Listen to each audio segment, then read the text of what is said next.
Hey there, Crystal. Welcome to the Making Math Moments That Matter podcast. We're super excited to have you on. And actually, to be honest, we would have loved to have had you ahead of the virtual summit. Now that this is airing in January, we would have loved to have you ahead of the summit. But the way schedules go, we just couldn't make it happen in time. But your session was awesome. Folks loved it, and we wanted to make sure that the podcast community, the Math Moment Makers, learn about you and everything there is to know about your topic here. But before we do, let everybody know where you coming to us from and who are we speaking to. Crystal, who are we talking to today? Yes. Well, I'm so excited to be on the show because I have to say, this is one of my favorite podcasts as a math teacher. And I listen to podcasts as I walk my dog very early in the morning, and I love listening to your new episodes.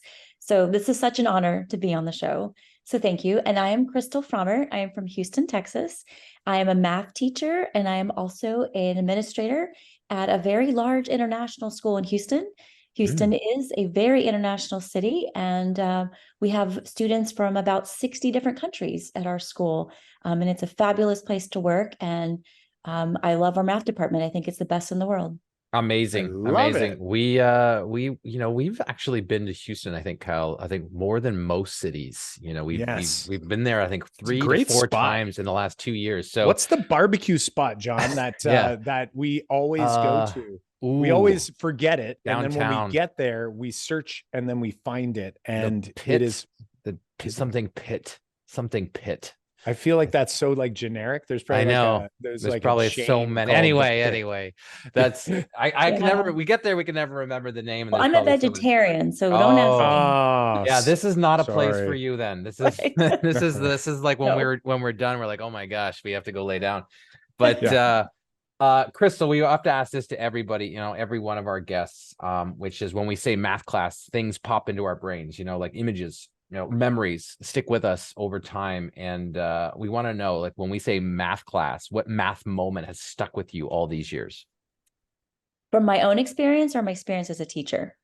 Usually we kind of go your own experience as a student to kind of like get a sense of how you felt about math when you were young. And then we kind of take it from there.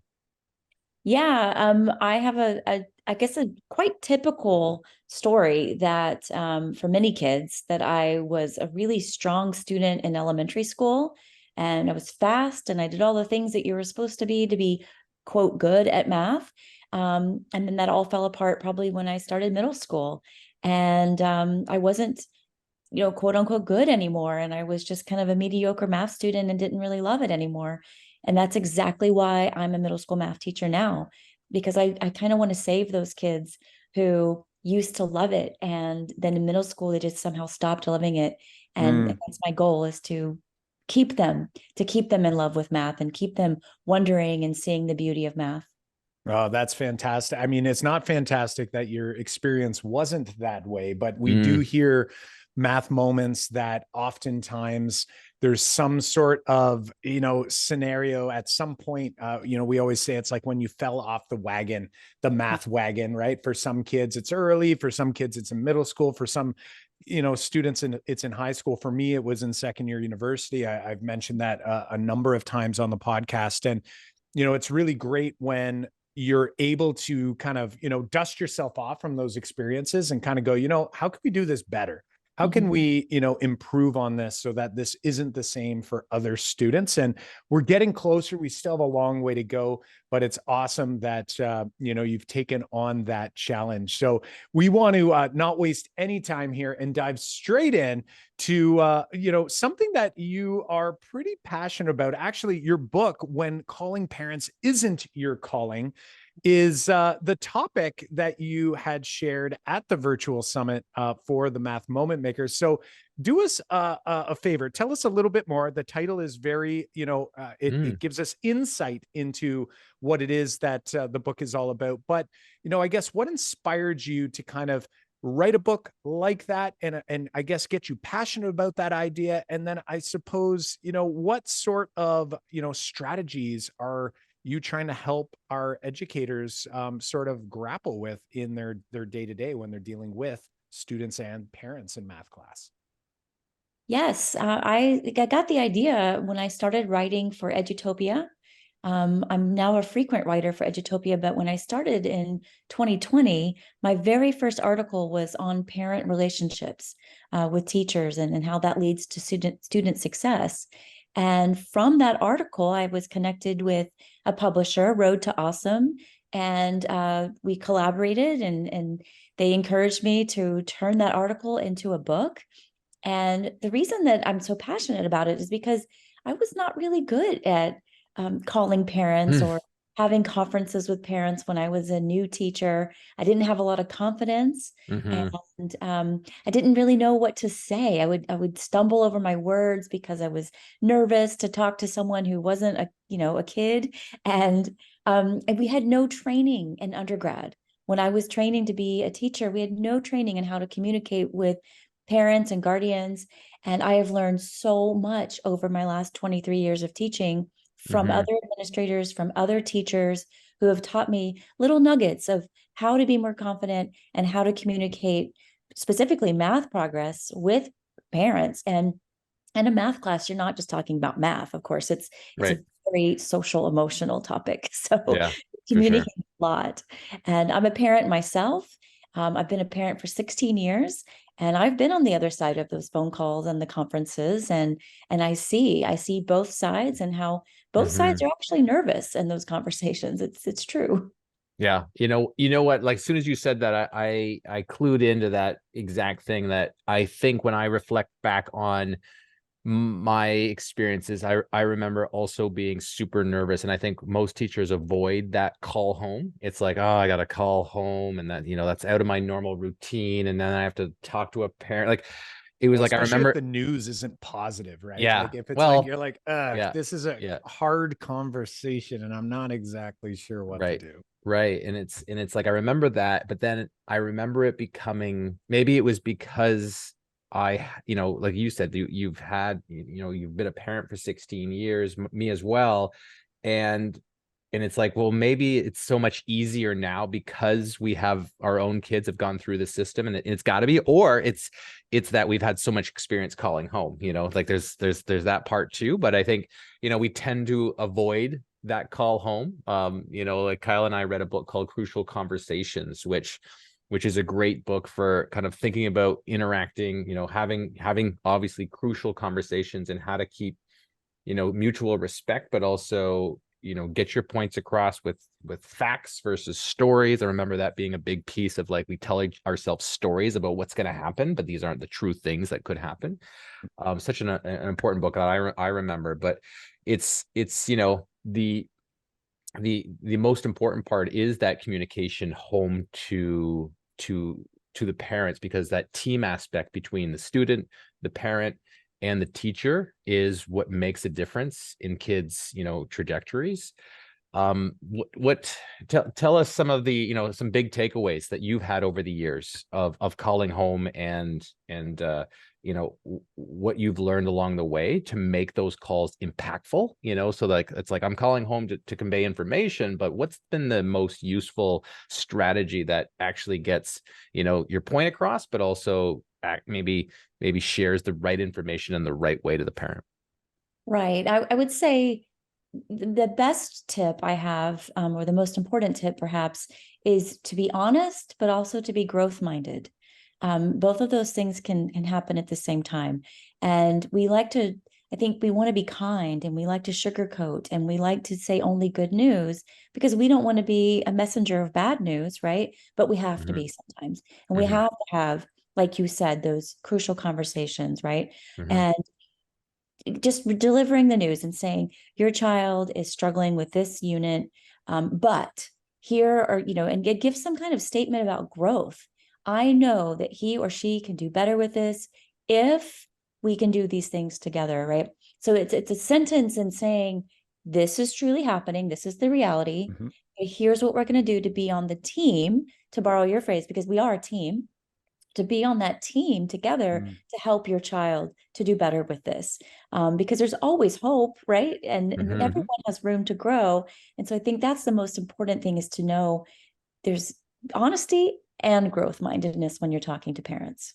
I really want to kind of, dig in here on the growth mindedness piece, because I want to almost, open that up a little bit, because I think sometimes we think that we're being growth minded, meaning, or, having a growth mindset, or suggesting like, of course they can get better. But, one thing that I think is really key is actually giving them an immediate next step as well. So it's almost like, what is that next, what should they work on next? Because I do remember, and John, like you, I was kind of reflecting back, looking over the years of my career. And when I go all the way to the earliest years, I would call, and it'd be like, so-and-so has, been behind in this and this and this and this and this, and they did poorly on that and that and that, or whatever. Now it's just a massive problem, right? Like I had a growth mindset at that point, but I didn't really set them up for, for success. So I love how you use the word team again, this idea that, by creating a team, we want to act like a team, and we want to sort of like game plan it together. So I'm wondering, do you have any sort of, say, go-tos for that? Like when times are, I'm going to say, like real tough, like, when you like that conversation, it's not just that we performed poorly on the most recent, assessment, or the most recent check-in, or the most, whatever it is, but we actually have, a student that has some significant struggles. How can we, again, be honest, right? Keep it positive, or as positive as it can be, or productive is probably the better word for it. But then also, provide them with, I guess, an action where they can feel like there is that hope, like you had said, like we can actually do this work. Are there any go-tos, or any sort of, thinking that you have before, say, a conversation like that has to unfold? Yeah, so I teach middle school. So I teach seventh graders, and this might be different if you're teaching little kids, but teaching in secondary, you can have some really meaningful conversations with the students themselves, and that will really inform your conversations that you have with their families. So, for example, I had a student do not well on a recent assessment, which is a little bit unusual for them. And so I had a private conversation with that student during lunch, and sat down and said, "Hey, what happened with this? And let's talk about this." And what came out is, he said he feels very anxious when taking tests. And he did know all of the material. He did review it. But he just really cannot concentrate during a testing situation. And so what we came up with is a plan that he is going to take his test in a different room with less students, or he's going to take it in an empty hallway next time. And if I had not had that conversation with the student, then my conversation with the parent would be less informed. So that's why I'm a big fan of student-led conferences, or having the student present at conferences, or at least having that pre-conversation with the student if they're old enough to do so, and just find out, "Hey, how are you feeling about this? How are you feeling about the math? What's going on?" And then you can talk to the parent and say, "Okay, we had a conversation, and here's what I'm going to try next. It may not be the solution, but we're going to try something." And long as the parent knows that you're willing to try something, you're willing to work with your child to differentiate and to find a solution that works for them, that's all they really want. That's all we want as parents. Right. Do you see my child? Do you know my child? Are you willing to take risks or innovate so that we can try different solutions? I don't know if you know, but seventh graders change like the wind changes, right? They're interesting beings. And I'm really clear with the parents, especially if it's their oldest child or their only child. I say, "Hey, your seventh grader might be struggling with this right now, but hey, next week, they might be really excelling, because you never know what's going to happen with a middle schooler. Right. They're Plinko chips. See, they just go in any direction. So let's have hope, and let's keep working together, and we'll get through this journey together." And parents are always really appreciative of that kind of conversation. Totally. It's like it goes, goes back to that point about going into these conversations with, with a plan, with a that positive atmosphere, that positive kind of vibe, but also giving them that next step in that kind of goes back to what you had said. But also, I think when you convey that you care about the trajectory and the growth of the student, like, first and foremost, no parent is ever going to say, put their back up or question you or like push back on you when they feel that you have their best interest, at heart. And I think you have to convey that in that first phone call, in that first meeting. Like, that's when a parent is going to be like, oh, like, this person's on my side, and this person's on our side as a team. And I think sometimes what I've seen from, teachers that, I've worked with over the years, that sometimes those are confrontational moments. And it's because that parent and the kid probably has gone home saying, like, I'm not sure what's happening in math class. And the parent's like, well, let me go find out, or let's talk. And it's because there's a lot of feeling in there that the student or the parent doesn't feel that their kid is being supported in the way that they should be supported, or feeling like they have their best interest at heart, which is so important to convey that, that message in that call.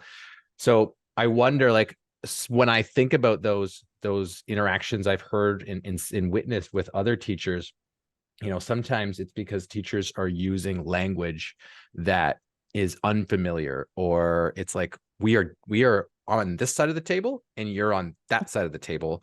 And I've made it very clear I'm on this side of the table as a math teacher, and I'm using, I'm trying, it's almost like they're trying to separate themselves, and it's because of the language they're using. So I'm curious, like, what language, should we be using with parents? And is there any kind of swapping that we should be doing along the way to kind of make them and put them at ease so that we're on the same side of the table?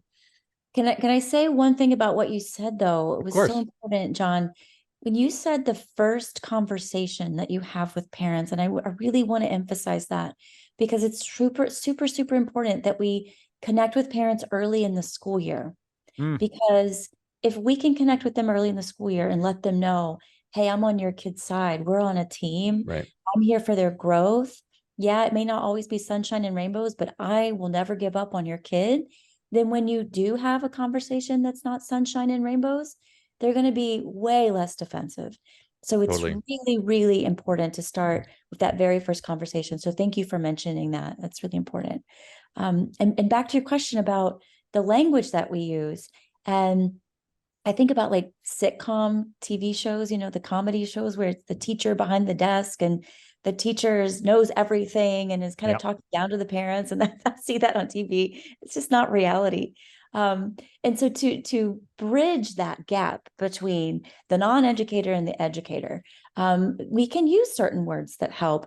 And if I say things like, he's really struggled with finding the vertex of the parabola, or optimizing the intersections of linear programming, then a parent who's not a math teacher would be like, what are you talking about? And how in the world do I help my kid with that? And you're like, no wonder they're struggling. I have no idea what you're talking about. What are you saying? And I can say this as a parent as well. My child is, she's been in Spanish class since she was 3 years old, and she surpassed me in Spanish years ago. And her teacher sometimes will give conferences or give talks completely in Spanish. And I'm like, huh? And so I think, because I only know un poco. And so when we're doing that in math, it can be like speaking a different language sometimes. So we can make some swaps. Instead of getting down into the details of, I really need them to use the equality property when they're solving an equation, you can simplify that and say, there are some algebraic processes that your child needs to practice with, and they can come to tutorials to work on that. Do you really need to get down into, they're multiplying fractions improperly, or they're not subtracting 5x on both sides of the equation? That's not really what's important, and that we can get into the weeds too much with something like that. But give them practical things that they can do at home, that especially if they're older and they're doing some more complex math, the parent doesn't necessarily need to help them step by step. That might be a place where they could go watch a YouTube video, and you could send them off to the correct video to watch. So the parent is not sitting there trying to remember Algebra 1 from 30 years ago, because that can be so overwhelming and intimidating for families. I love it. And you know what? I must say, the piece about connecting early and often that you kind of, emerge or kind of, brought out of what John had mentioned is so key, and is this opportunity for us to just start the year off on the right foot, to make sure that you're in their corner. Like I have this vision, the vision you said from TV where, like that, it's almost, I'm picturing like, I don't know if it's like Boy Meets World or something. I don't know what show it was, but I have that vision in mind. And it's like, sometimes, even though you just said it's not reality, it's the story that a lot of parents may be telling themselves. Right. And then when I'm hearing you talk about the language, when we use that language, even though it's fluent to us, right? So it's just natural for us to call it what it is, which is, finding the point of intersection, or like whatever the thing is that we were doing. The problem with that is it almost suggests to the parent, like, now you take it and you run with it. Right. So it's like, I am giving a next step, and they're struggling with this concept. Now you go do it. And the parent's going like, I don't know how to do, like we don't actually have an actionable next step. So I think that's a really wise thing to think about, is like, especially in that initial conversation when there's a struggle, is like, don't necessarily get in the weeds right away. You might still need to get in the weeds at some point, right? Like at the end of the conversation, they say, hey, listen, like what specifically should we be working on, and what should we be looking up on YouTube, or what should we, be talking to the after school tutor, or like whatever it is that, they're going to do as a solution that you're working on together. It does make sense at some point to do that. But I really think that's a great, a great approach to avoid maybe raising what is probably already a stressful situation for everyone. It's stressful for the parent, like you said, like everyone's coming into that conversation sort of expecting it to not be great, right? Like you're like, shoot, I need to talk to the teacher, and that's not going to make anybody feel very well. So these are great suggestions here. I'm wondering, if we think about it, we've talked about all kinds of like do's and don'ts on parent calls.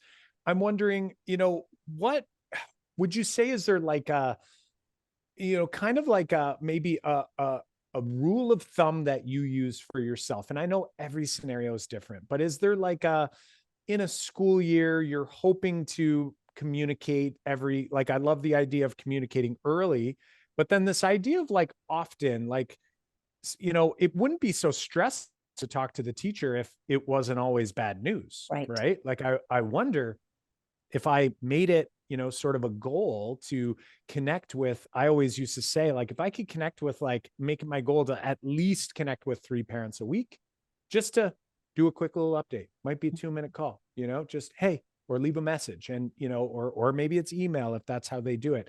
Like, do you have any sort of like rules of thumbs that maybe you live by when you're teaching, or do you suggest any to other teachers? And what does that look like and sound like? Yeah, I mean, every student has something positive about them and something to celebrate. Every single student, they're a whole person, and they might have humor. They might have artistic skills. There's so many things beyond just math skills that a student brings with them to school. So you can really celebrate all of those things with the families, because they bring all of that to your math class. And I call those happy notes. And on my roster, I check off every time I send an email or make a phone call that's a happy note. And I do that. This is selfish of me, but I do this sometimes when I'm having a bad day. I'll send a few happy notes, because I usually get really happy replies, and it makes me feel better. It's that's I like it.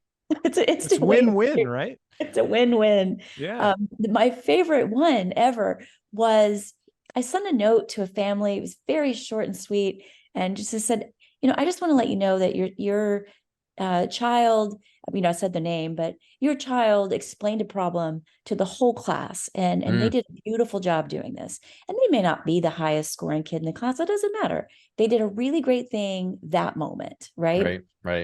And I told the student, I'm gonna email your mom and dad and let them know that you explained this problem in class.